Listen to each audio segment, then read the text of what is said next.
We bounced back, and I knew we would because of the guys we have on this team, man. They went to work. They trusted us. We went full pads on Wednesday and said we're going to get our identity back and we're going to recalibrate, and those guys did that. They trusted us, and they came out, and it looked like that. It looked like we were ready to go. It looked like we were more physical. Our identity back in a hurry. In a hurry. We talked about recalibrating. You guys are ready to go, and I could smell it last night, man. And then you just watched it today. It wasn't perfect early, but, man, we took over and we went. And that is what we're about. That's what we're about. That's outstanding. Now, I'm going to be honest with you. With where we're at now, this game with Green Bay is TBD. It's been TBD. So they're waiting to see what happens with Seattle, all this, and we don't know if we're playing Saturday or Sunday yet. I can tell you this, what we just did today is going to put us in a high commodity come next week. We'll be at a hot game, all right? Because the fact of the matter is we just extended ourselves one more week for the playoffs. Yeah. We just did. We just guaranteed ourselves one more week. That's outstanding, but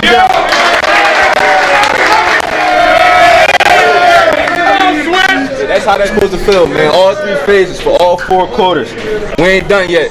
Enjoy this and let's get back to work, man. Family on 3. 1, 2, 3. Well, boys, that was awesome.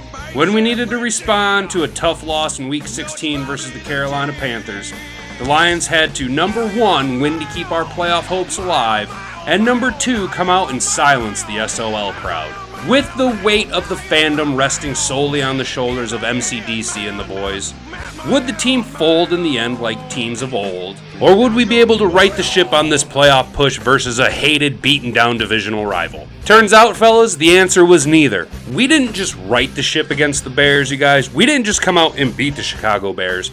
We took them boys to the woodshed, beat the brakes off of them, and then stole their manhood on the way out the door. It was one for the ages. Comment down below. Have you seen a Lions team come out and dominate another team from quarter number 1 to the end of quarter 4 like we just seen against the Chicago Bears? Drop a comment down below. I think this is our not only our most dominant victory of the Motor City Dan Campbell era, but one of the most dominant victories in franchise history. Let's discuss.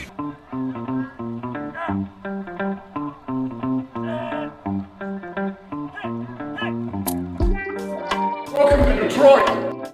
All right, hey fellas, thanks for tuning in. As you know, I'm Hat and Beard, the host of this channel. Before we get too far down the line, go ahead and do me a favor. Click like on the video since you're already here. Subscribe to the channel so that you yourself can be part of the Hat and Beard gang. And go ahead and ring the bell so you never miss out on any future content. And you can help me answer the question of, where the hell did my Wayfarers go? All right, now that that's out of the way, let's get into the fun stuff, fellers. Offensively, this was our best performance all season long. We were firing on every single possible cylinder offensively.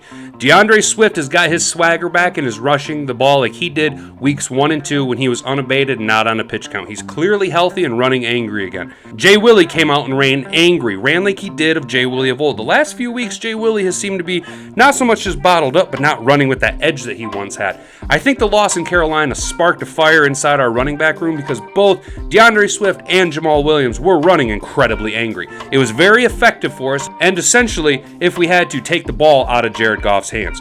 Come to find out, he still threw for 30 plus attempts. He still managed to bang in a couple of 2-3 touchdowns. Jared Goff has been playing like an elite quarterback. I think he really did get snubbed from the Pro Bowl. Granted, his home versus road splits aren't so great, but when you compile the fact that he's only thrown 7 interceptions versus 30 touchdowns, that is an incredible differential in touchdown to interception ratio. Jared Goff's playing at an elite level. Our offensive line won the line of scrimmage. Every single play of the game offensively, our O-line was winning the line of scrimmage. Yeah, I think we gave up 1 sack later on in the third quarter, but that's irrelevant. The game was already out of hand by then. We had already broken the will of the Chicago Bears on offense. Our offensive line got their swagger back to go hand in hand with our running back room getting their swagger back, and we were able to reduce the amount of plays that we wanted to force J-Mo to have. Now, you see that Ben Johnson was able to come out and scheme up some plays to get J-Mo the ball. 2 plays now that when J-Mo gets the ball, he's gone for over 40 yards, and he probably would have scored against the Bears on the end around if the turf monster hadn't caught up to him. But J-Mo is clearly going to be a crucial part of the organization and the franchise moving forward. We need to temper our expectations this year because of the play of a healthy DJ Shark. I know I've been dogging DJ Shark all season long, but he's been healthy and he's actually been producing quite well. And we all know that Amon-Ra St. Brown is the number 1 guy in Detroit and Jared Goff's top receiver and a number 1 target. We've also seen the emergence of the tight end room. It's absolutely hilarious to me to think of all you people that were just so butthurt over TJ Hawkins Hockenson being traded to the Minnesota Vikings, when over the last 3 weeks, Jared Goff has thrown 6 touchdowns to our tight ends, which is a franchise record. I'm telling you, TJ Hockenson wouldn't have been able to produce the way that Zylstra, Mitchell, and Brock Wright have been able to produce the past 3, 4, 5 weeks. Our tight end room is really one cohesive unit. And I know that people are like, well, how is it that Hawk wasn't able to thrive like this? TJ Hockenson was a focal point of our offense, and we were forcing passes his way. He was our number 1 tight end. We didn't have this tight end by committee that we're rolling with, and teams were able to scheme out against just TJ Hockenson. When you have 3 tight ends who are viable options that can come out and they can play and produce when the ball is put in their hands, you can't scheme that many plays to stop that many different tight ends when you're already trying to account for 2 separate running backs, 3 wide receivers, and Jared Goff who's playing absolutely elite while trying to figure out how to put pressure on a dominant offensive line. There's too many things here for Ben Johnson to deploy that defenses can't continuously counteract all game long. Ben Johnson has a plethora of toys at his disposal, and he's been able to execute and utilize them to their fullest potential. And the results clearly are proven on the field. Our dismantling of the Chicago Bears defense yesterday was something of beauty, you guys. Our offense has not really been the problem all season long. Yeah, we stumbled against Carolina and we couldn't get a whole lot going, but that's to be expected. And just like Dan Campbell said, sometimes the best things to happen is to come out and get punched in the mouth, because, you know, like, we clearly responded the way that we wanted to. Offensively, this is not the same old Lions. It hasn't been the same old Lions the past year and a half since firing Anthony Lynn. Ben Johnson has just been an absolute top tier, pay the man, give him a significant pay increase, top 5 offense coordinator in the league, and we are blessed to have him, and we need to do everything in our power to keep him, because he knows how to scheme up players.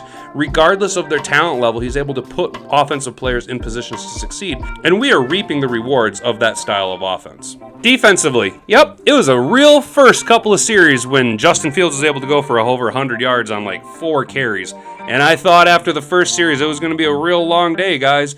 But our offense was able to put points up when they needed to, and our defense has been able to correct. And it's really a testament to a combination of Aaron Glenn and Brad Holmes and the players that Brad Holmes is able to draft, because the elevation in the play that Aiden Hutchinson has had just this past year alone, compared to weeks 2, 3, 4 to where he's at now, he's a much more cerebral player, and he's understanding. You can tell he puts a lot of time in the film room. Our defensive line has just been absolutely electric since week 9 when we brought James Houston in. I've been trying to hype James Houston up on this channel for a while now, and everyone's starting to finally come around to it. But when you pile on all of our defensive stars coming out and making plays, and you realize that Hutch and Pascal and Houston and Rodrigo and Kirby Joseph are all rookies, and they're all producing and playing at extremely high levels, and then you add in the rotational players like a John Kaminsky who's out there. He's able to play at a high level, and he's been all but forgotten. When you realize that we still have Romeo Okwara on rotation, when Alex Anzalone is able to play at a higher level than what Alex Anzalone has been playing at the past few seasons, you see this elite level of play out of these non-elite players. You're able to cover up a lot of issues. It was an incredible benefit that Justin Fields seems to have forgotten how to throw the ball, and for whatever reason the team takes on his identity. If things aren't going to go well for Justin, you can kind of see that he's a little bit of an emotional guy and just gives up. He gave up midway through the first half. The entire Bears organization gave up midway through the first half. And what was nice to see is that the Lions were able to take advantage of it, and they didn't play soft. They just kept their foot on the necks of the Chicago Bears, and they weren't going to take it off no matter what. So I guess the question that should be asked is, of our 2 defensive ends, which one of them would you put in the running for Defensive Rookie of the Year? A lot of people say Sauce Gardner's going to win it, and that's possible because he's the reincarnation of Darrelle Revis. However, both Aiden Hutchinson and James Houston are making history with their production on the field. Hutch being the first player in NFL history to have 7.5 sacks, 3 interceptions, 2 fumble recoveries as a rookie. And James Houston has 8 sacks through his first 6 games, which is absolutely astonishing. If you multiply that out, extrapolate that over the entire season, James Houston would have projected to have, 18 sacks on the season? Our 2 defensive ends, our 2 rookies who play, I'm not even counting Pascal, I'm just going to call Hutch and Houston the H line, right? The double H's. Those guys alone have over 15 sacks as 2 rookies, a first-round pick and a sixth-round pick. Our franchise is now starting to become that team where it goes, you remember for years and years you'd see these players popping off, these 6th-round picks, these 4th-round picks on other teams, and you wonder how they find them? We're now that organization that finds them.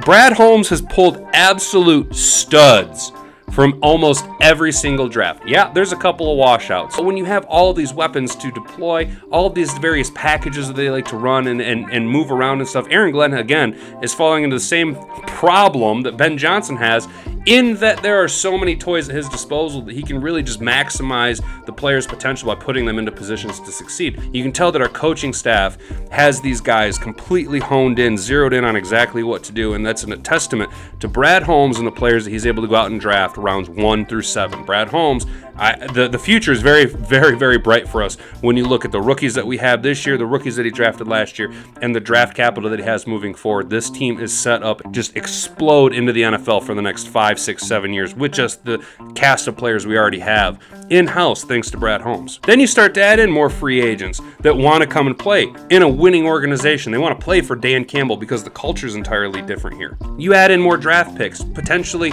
the ability to get Joey Porter Jr. and solidify our back end.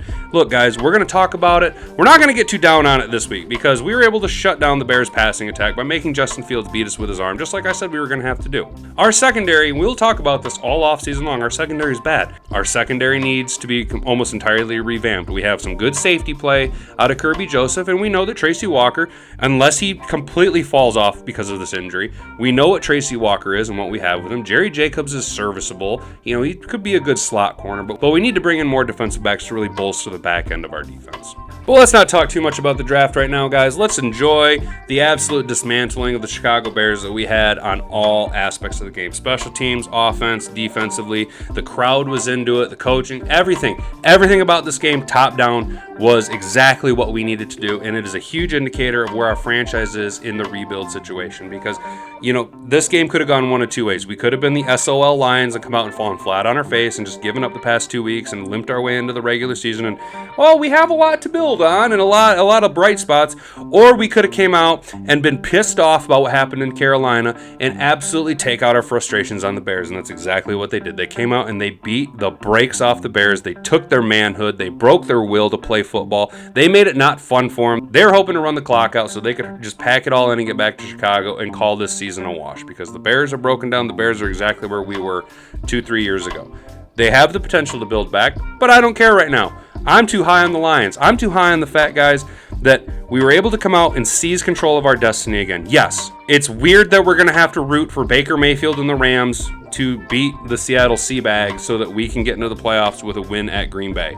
And yes, it sucks that Green Bay is going to be the talk of the town because all they have to do is win and get in and everybody loves Aaron Rodgers. Yes, it sucks that the game's going to get flexed out to a Sunday night primetime game and I have to work until like 11 o'clock that night. But the DNA in the Lions organization, top to bottom, from Sheila Ford all the way down to the lowliest worker, the coaching staff, the players, the front office, everybody is bought into this message, and you can see the way that they respond. You can see it in their swagger. You can hear it in the tone of everyone's voice when they talk about the future, when they talk about how the players play. Everyone's bought in. The future is bright. The entire DNA is shifted. As it sits right now, you guys, over the last 9 weeks, we are 7-2. Arguably the hottest team in football right now. I've been saying it for weeks now, fellas. All we got to do is get to the dance. If we can get to the dance, sky's the limit, fellas. Nobody wants to play Detroit. Yeah, we're going to have to play some road games. Yeah, we're the NFL's biggest underdog. But we're playing with that chip on our shoulder. We're playing with a lot of fire inside, man. We are playing we're as an angry team. We are lit up and ready to rock and roll. We'll play any team anywhere, it seems like, man. And we're ready to scrap. We're ready to bite kneecaps. We're ready to fight one-toed, three butt-cheeked guys. We're ready to go, man. Let's do it, you guys. Let's bask in this victory. Let's enjoy Victory Monday. Walk around with your head a little bit higher, you guys, because for years and years and years we've been the joke, and for now it's legit, you guys. Now it's legit, and we're really going to correct it. It's happening, guys. We're getting in the playoffs. We're making it to the playoffs this year. We're going to go to Lambeau and beat the brakes off of Aaron Rodgers and the Packers. I just know it. I can feel it. This is the year that we make it to the playoffs, fellas. Drop a comment down below if you know where my glasses are at, because I don't like wearing my work glasses for videos. We'll catch you guys in the Week 18 preview video where I explain to you how we're going to go to Lambeau and beat the old man in Green Bay. Have a wonderful week, guys. Catch you in the next one. Peace. Time to 23 Skidoo. Or should I say 69 Skidoo? She said that my pornos were boring.